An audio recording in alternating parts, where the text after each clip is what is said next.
Hi, my name is Viet Lê, and I'm an artist, academic, and curator. So most of my work combines, and I mainly look at the traumas of history and modernization through pop culture. My name is Viet, so I was actually born in Vietnam, and I emigrated. I was a boat refugee, so my mom and I escaped by boat when I was about 3, and so we're on this boat. Half the people don't survive for about 2 weeks, and then we ended up in a Thai refugee camp. So some of my work, actually part of this trilogy, which is up right now at this show, deals with that, but through a pop culture veneer. So the last video looks or tries to put the camp in refugee camp as a way to talk about some of these issues and to connect with refugees now, Syrian refugees, North African refugees. When we first came here in the 70s, there was anti-communist sentiment. So of course now there's xenophobia in terms of the anti-terrorist sentiment. So a lot of the work tries to connect these things in the past to the present. I ended up in Orange County when I was exactly my 4th birthday, and it was a little bit weird because we were in a refugee camp basically the day before, and I remember actually not having that much clothing. I didn't like this puffy yellow jacket I got on the plane. But the very next day, one of my first memories of being in America was going to Disneyland with my dad, who sponsored us. So it was really a bit surreal. And growing up in Orange County, it's the largest Vietnamese expatriate community, but at the time, I didn't necessarily feel so connected to it. I didn't come to that until I took some political science classes as an adult in college, and then understood why, I was, as a refugee, a little bit ashamed of being a poor immigrant, but I understood why that there were these ethnic enclaves and the importance. Now I love it. As an adult, I also became quite active in Little Saigon through the Vietnamese Arts and Letters organization and other groups.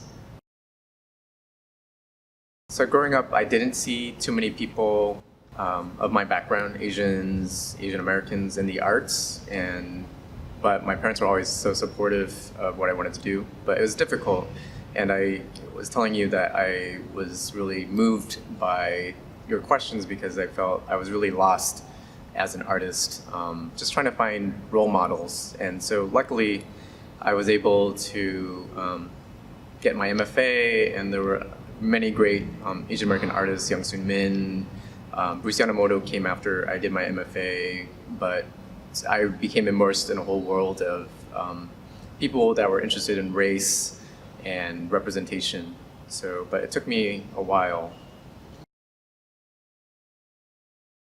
Being a queer Vietnamese American, I think that my background growing up has really tremendously shaped who I am.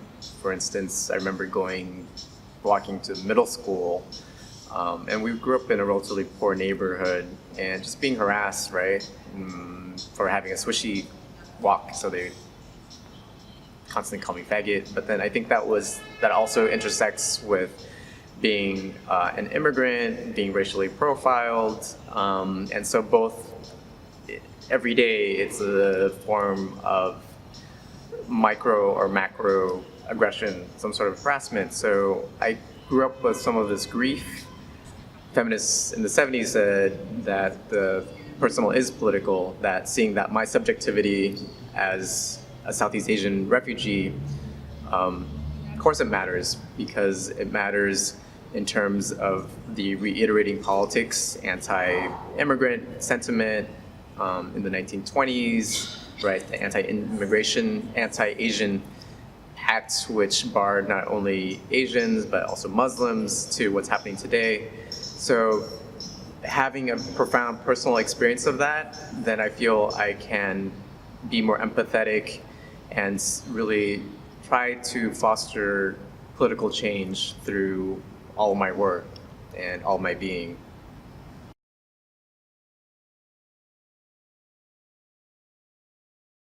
Some of the issues I'm wrestling with in terms of the traumas of war, being a refugee, that in some ways has not changed in terms of American rhetoric, US rhetoric about certain ethnic groups. But myself, I feel like I have, in some ways, healed or want to facilitate that kind of healing.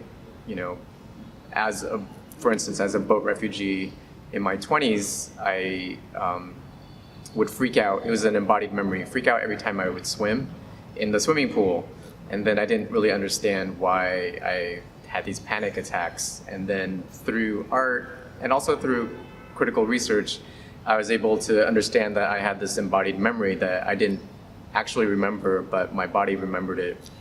And so I wanted to deal with that through the artwork, to think about how culturally, beyond as individuals, that we remember things, right? And also to think beyond trauma, to think about connections and coalition building.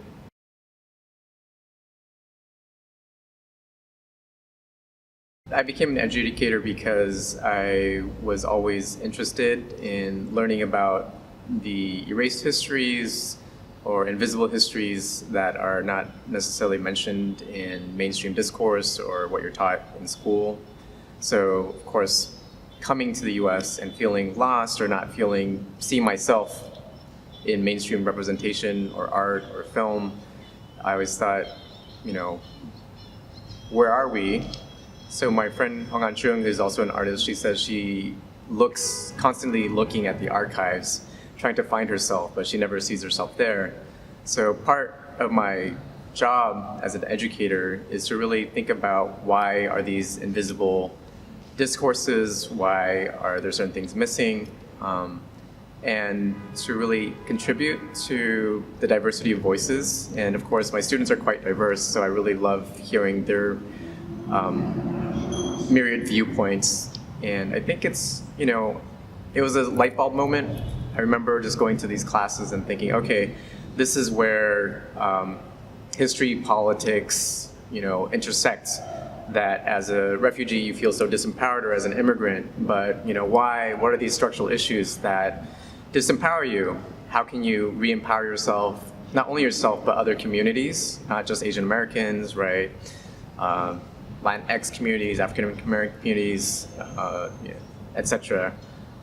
So I think the value of education and of art is being able to think through these things that we've inherited and to really restructure them and create new worlds.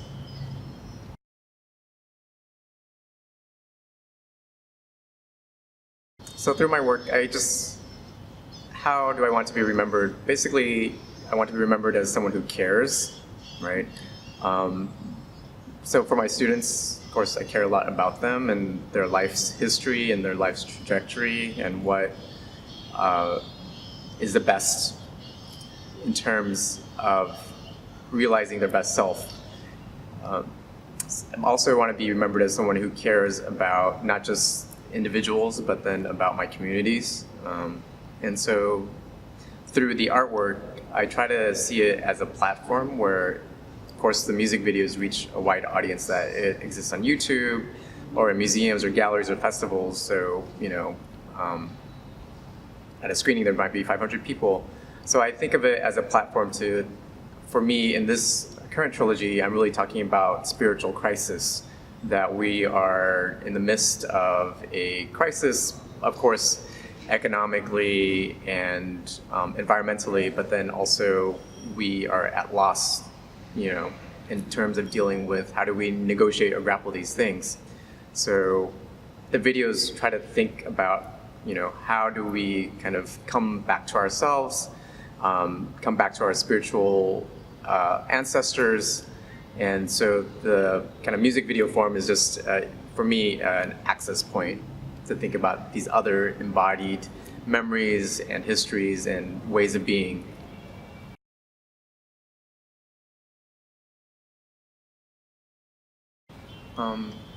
What I'm really proud of, I'm just really proud when I feel like there is a connection that's made, either through the writing or the art practice or the pedagogy that I engage with.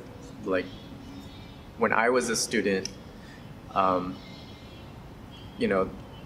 didn't get certain things, right? And so you can tell when someone like, oh, okay, makes these connections between like structural oppressions. And so when I help facilitate that, or when someone says something is meaningful, or I also find something that is meaningful or changes the way I view the world, I think that's a moment of pride, right? That we have this human connection that we see beyond ourselves.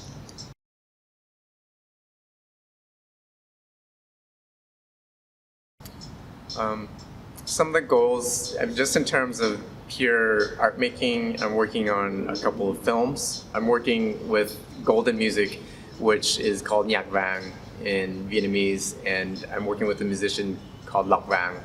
Imprisoned for about 10 years for singing these pop songs, these love songs.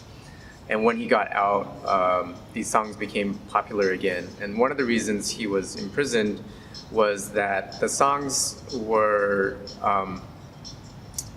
quite, in some ways subversive, that you can think, why is this person missing their lover? Possibly because of the war. But when he got out, then they became popular again because that, of course, Vietnam is no longer at war.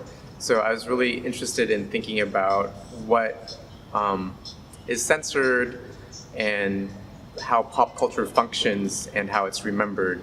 And so that's one of the major projects I'm trying to work through this animation. And some of the goals, just in general, is just to be more grounded in my own life in terms of thinking beyond academic discourse, to think more about what my next book project is about, called Sonic Spiritualities, to think about, as I was talking with Mr. Lauk, how these songs, these soundscapes also affect our lives in real ways, and to think about kind of the spiritual manifestations of that.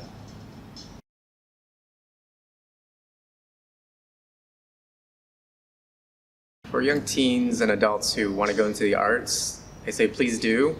There's a critical mass. My friend has a great website called, it's called VAAM, Virtual Asian American Art Museum. And so, as I said, growing up, I didn't really feel like I had a lot of access or knew a lot of people of color, artists and activists, that I had to do a lot of this legwork on my own. But of course now with social media, you have all this access and there are many great communities that you can be a part of. I think that education is also key, that you can self-study, but also I'm always trying to talk my other students or friends into more grad school, that's the fastest route. But of course, and that it can also be free, or there's scholarships that I didn't know about this because of course my parents didn't go to school in the US, that if you want it and that you're passionate about it, that it can be a whole life, right? And that it can be a superpower, and that you can really help change communities and really empower communities through your work and your interests. And just because you hear someone say that it's not going to make a lot of money, you can't make a living out of it, yes, I feel, even though it's a cliche, if you follow what you love and are passionate about it, you're going to find a true path, and opportunities and communities will show themselves to you, because of course there's like-minded people that have been doing this, and that there have been pioneers, the Godzilla group, etc., that have already done this work. So it's very much a possibility, and please do continue in that. There are many paths, that art is also intersected with science and the humanities and many other things.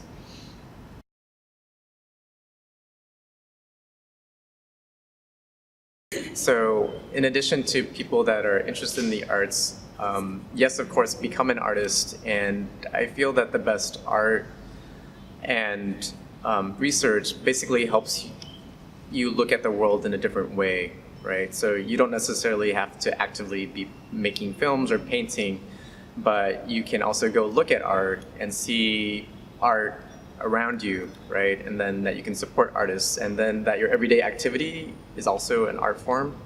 That, you know, looking at the news, creating viral memes, uploading YouTube videos is also art. For instance, my sister works in the tech industry, but she's also, I believe, an artist. You know, she's also making costumes.